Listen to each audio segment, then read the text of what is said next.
Olá, povo de Deus, São Joaquim e Santana, paz de Nossa Senhora, 26 de julho de 2021. A nossa reflexão de hoje é a partir de Eclesiástico 44, 10 a 15 e de Mateus 13, 16 e 17. Diz o Eclesiástico: vamos fazer o elogio dos homens famosos, nossos antepassados, através das gerações. Estes são homens de misericórdia. Seus gestos de bondade não serão esquecidos. Eles permanecem com seus descendentes. Seus próprios netos são a sua melhor herança. A descendência deles mantém-se fiel às alianças, e graças a eles também os seus filhos. Sua descendência permanece para sempre, e sua glória jamais se apagará. Seus corpos serão sepultados na paz, e seu nome dura através das gerações. Os povos proclamarão a sua sabedoria, e a Assembleia vai celebrar o seu louvor.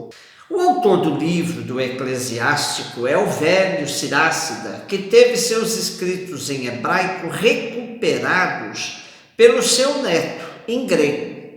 Este livro quer manter as tradições do povo judeu, que sofre com as influências gregas, correndo o risco de perder sua identidade, sua cultura.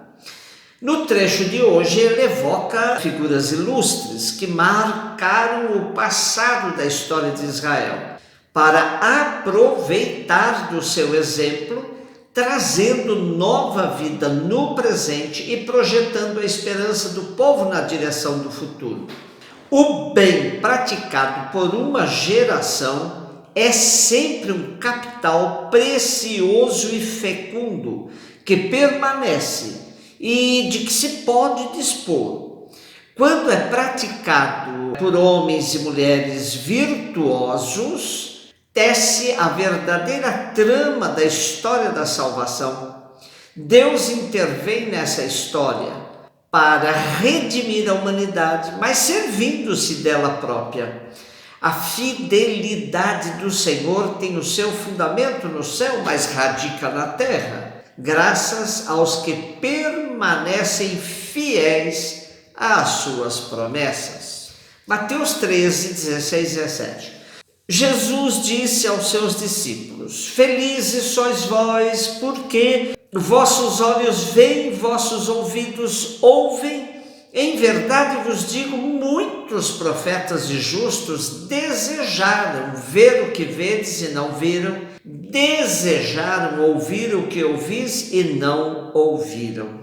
Hoje nós vamos nos servir da reflexão dos exegetas portugueses, que nos ajudam a mergulhar um pouco mais no nosso texto sobre Maria, Joaquim, Santana, a voz de Jesus, e tão queridos, nessa piedade popular. No Evangelho, percebemos verdadeiramente que os discípulos de Jesus têm a alegria de ver a realização das promessas. Gerações de profetas e justos foram construindo, degrau por degrau, uma história de confiança, espera e esperança. Esses profetas e justos são felizes, porque ainda que não tenham visto nem ouvido o que os discípulos veem e ouvem, acreditaram e apostaram a sua vida baseando-se na palavra da aliança. Os discípulos são mais felizes porque veem e ouvem a palavra feita carne, Jesus Cristo, nossa vida e salvação. Eles são o último elo da geração herdeira das promessas e o primeiro da que deve transmitir o testemunho da sua realização.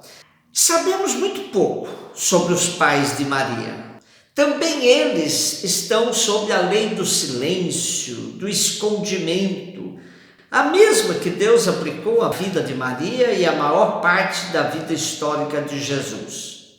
Os evangelhos apócrifos, aqueles que não estão na nossa Bíblia, falam das suas dificuldades. Um texto da igreja armênia do século XIII diz-nos que Joaquim e Ana eram justos e puros, levavam uma vida piedosa e um comportamento inocente e imune à calúnia. Eram zelosos na oração, no jejum e na abstinência. Eram uma família assídua ao templo, cheia de caridade, incansável no trabalho e, em consequência, rica de bens. Dividiam o rendimento anual em 3 partes, uma para o templo e sustento dos sacerdotes, outra para os pobres e a terceira para eles mesmos, a própria sobrevivência. É lógico pensar que Deus os tenha chamado a participar do mistério de Jesus, cuja chegada prepararam. Permanece a glória de terem sido os pais de Nossa Senhora. São Joaquim e Santana encorajam a nossa confiança. Deus é bom, e na história da humanidade sempre ambígua, o que fica mesmo é a glória, é o positivo que construiu em nós. Joaquim e Ana foram escolhidos entre o povo eleito para que entre esse povo florescesse Maria e dela Jesus. É a maior manifestação do amor misericordioso de Deus. Agradeçamos ao Senhor.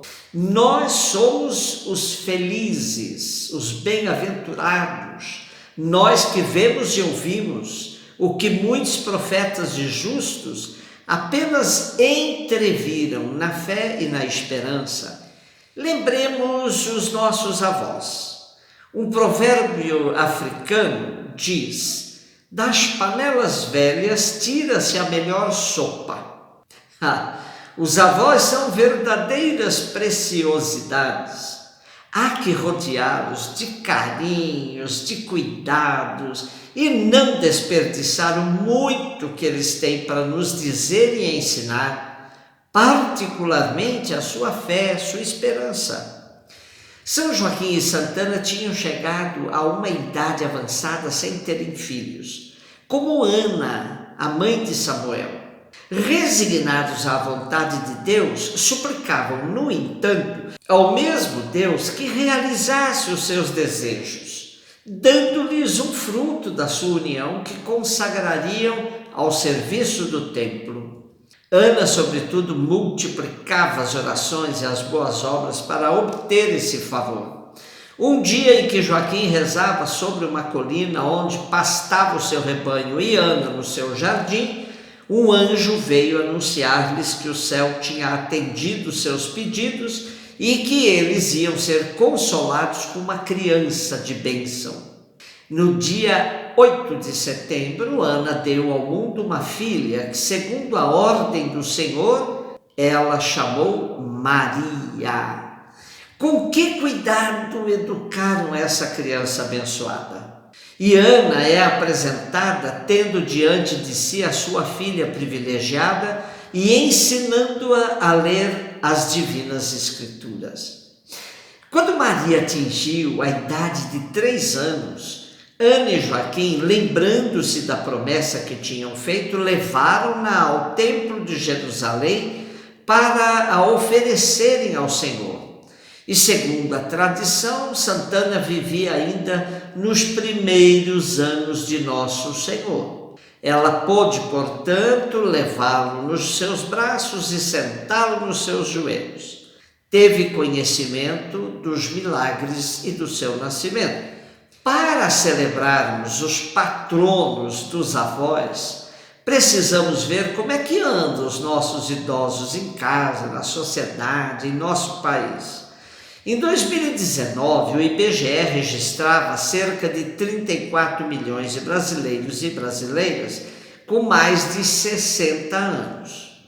No início da pandemia da Covid-19, os mais idosos foram os mais atingidos e constatamos muitas situações difíceis para os nossos idosos, pois além daqueles que as famílias têm dificuldade de cuidar e que são colocados em casas de repouso ou alguma instituição similar, temos os que permanecem em suas casas, mas dentro de casa são abandonados ou são explorados por familiares que se aproveitam de suas aposentadorias e não lhes dão o conforto necessário para uma velhice feliz. Se por um lado temos que comemorar a grande oportunidade de muitos atingirem idades bem mais altas nos dias de hoje, por outro, garantir a qualidade de vida para eles. Esse é o nosso grande desafio. Cuidemos com paciência e amor de nossos idosos, pois eles têm, no geral, muitas experiências para transmitirem às gerações mais novas. Um beijo no seu coração.